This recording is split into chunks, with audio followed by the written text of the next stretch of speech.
this would slow down your second command center just a little bit. Of course, your third command center. Just a little bit. So you might be very well right here. Yeah, definitely. We've got a Stalker to Mothership core moving out to get a bit of scouting information and some map control. The second Stalker being rallied, so we might actually see some early front door aggression. What? But there are already a lot of Marines on the map. Oh, pocket base. Oh, baby, I love pocket base. Daddy Maverick loves him at pocket base. So shifty. I love it. I mean, I was just looking at the minimap and I was like, why is he going there? I mean, he already saw his opponent. And then he threw down that command center. I was like, that's interesting. Oh, he's going to lose his Stalker.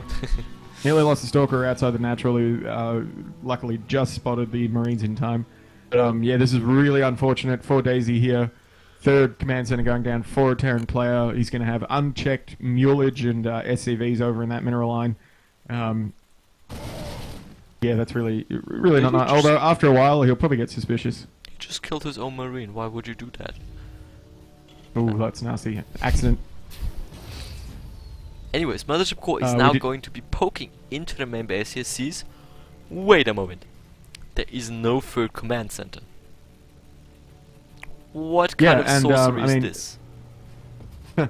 It's not really that unnatural, but the fact that there's nothing else either, like one NG bay and stuff. So yeah, that Mothership Core is now on a scouting path for a hidden base. Actually, no, it's not. It's for proxies. So he's going to find no proxies and maybe then scout the base. But by that point, that base will have accrued so many minerals that it'll have paid for itself and probably give Jagon a serious edge. Yeah, and also the thing is, so far I think Daisy has no clue on what is going on. I mean, he saw those 3 barracks, or I think it was barracks. Yeah, he saw those 3 barracks, meaning that bioplay, of course, is the way to go with Jagon here. But on the other hand, he saw no third command center. The question is now, is he going to assume that there is somewhere a third command center on the map? Or is he just gonna say, well, no third command center. You be going for a 2-base all-in.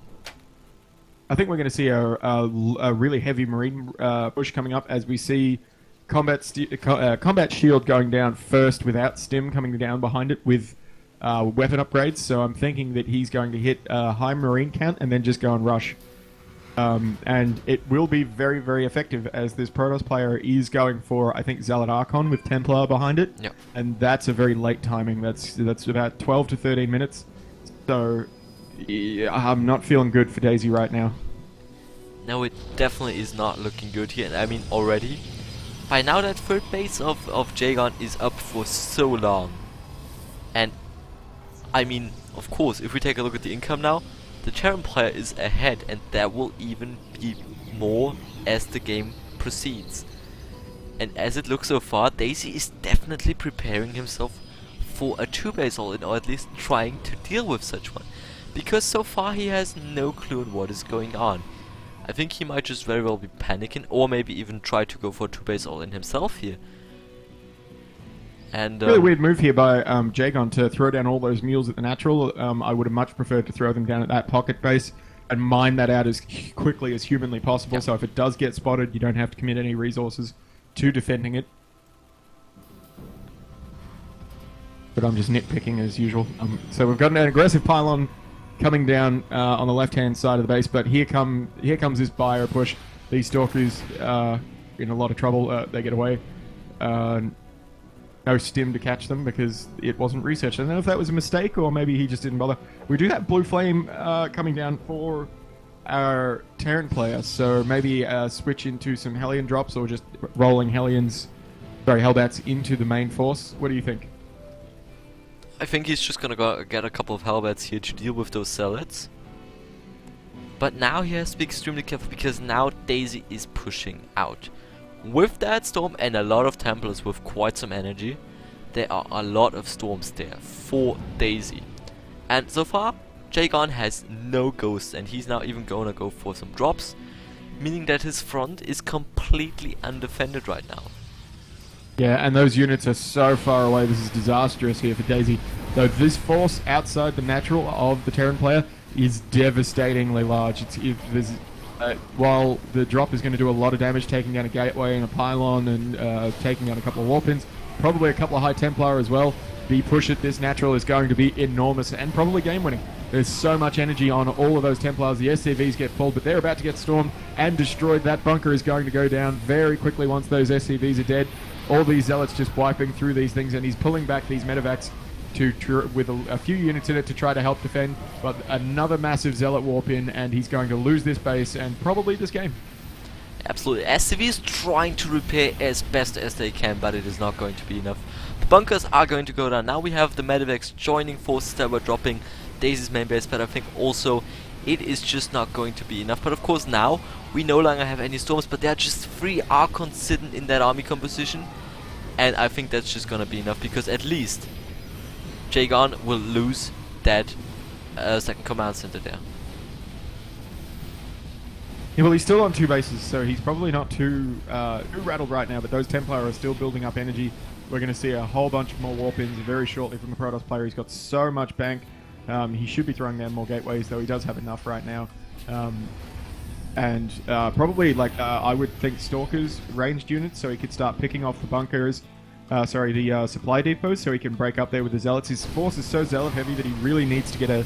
and a massive storm on all that bio, and the whole thing nearly goes down. It's so low on health, and another massive storm, and 90% of that bio dies. Very, very well played again here by Daisy, getting a really amazing engagement, killing off all these units, and these Zealots, although they're in a choke, there's just so many of them. And this is the GG play. Even with that pocket base, just wasn't enough.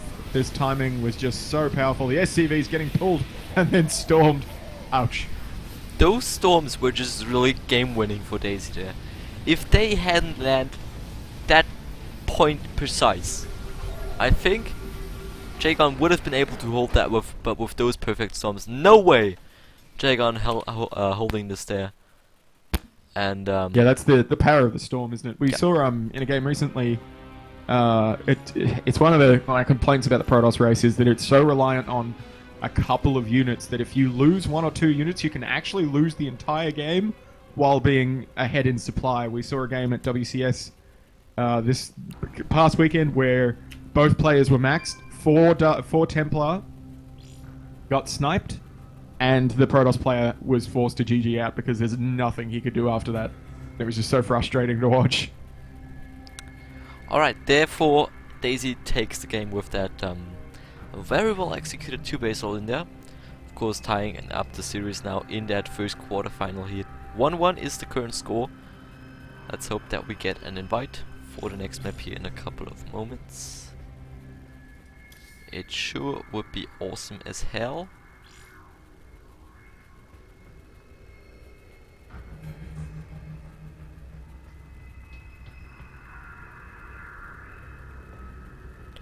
Alright, and let's hope that we don't have too much downtime. Oh, you know what it probably was?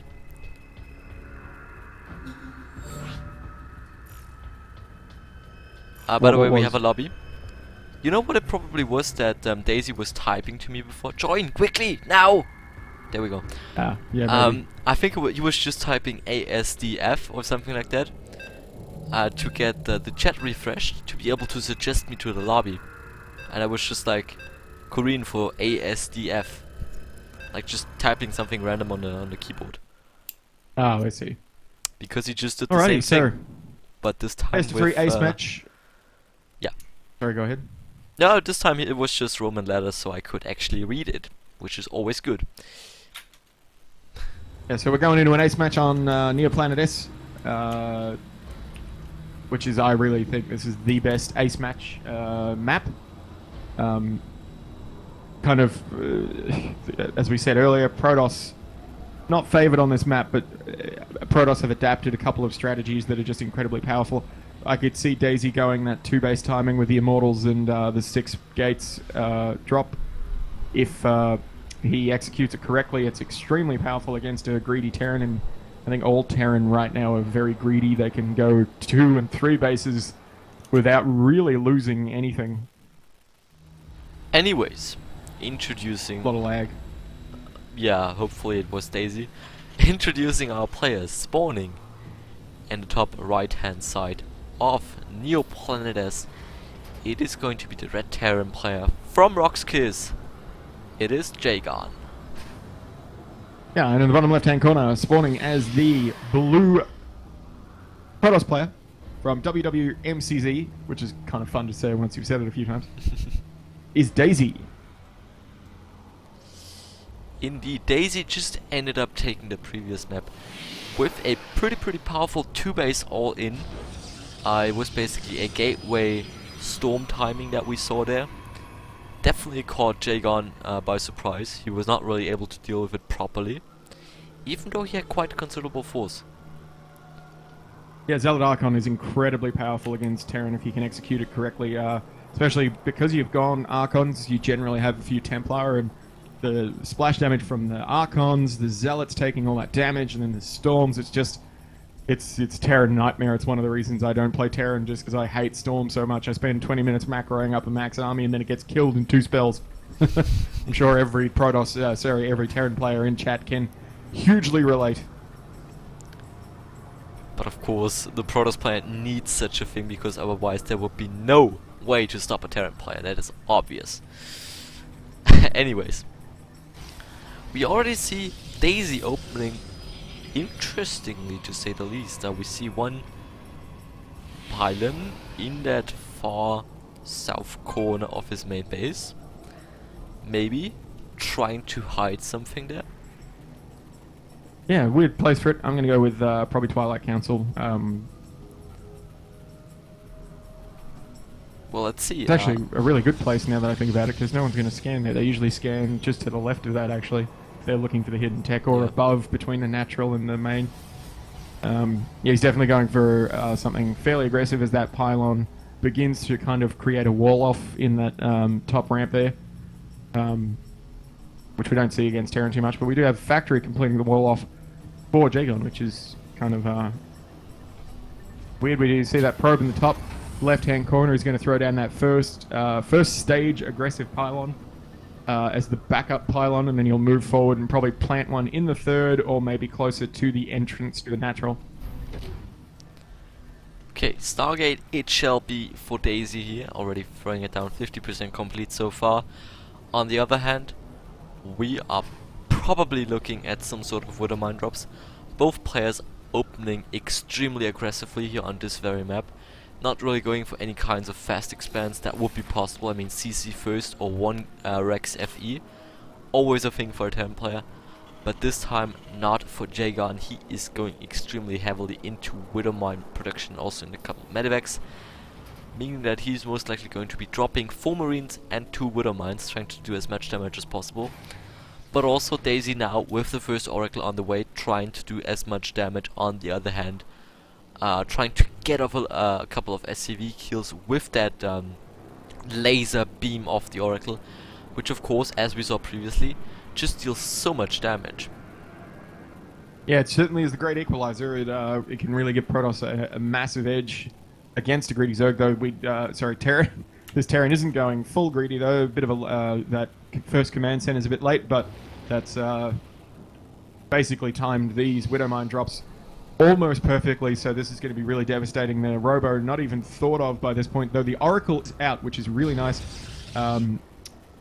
Revelation not going to be ready for a while yet, but it will give him the opportunity to use that as soon as he gets the energy, so he's only about 6 seconds away from that, so this Widow Mine drop shouldn't do too much damage as long as it's detected, which, oh Jesus, go, there it is, and it gets pulled. The Photon Overcharge getting pulled out for that, so that's a bit unfortunate, but the Phoenix there might be able to chase that medevac down and take it out. The Widow Mine goes down without doing any damage, dropped in the natural with the Marines, and the Phoenix, ooh, you might lose the Phoenix. Oh, nice lift there, already preventing one Widow Mine at least from burrowing, but the other one gets the Phoenix, very nice.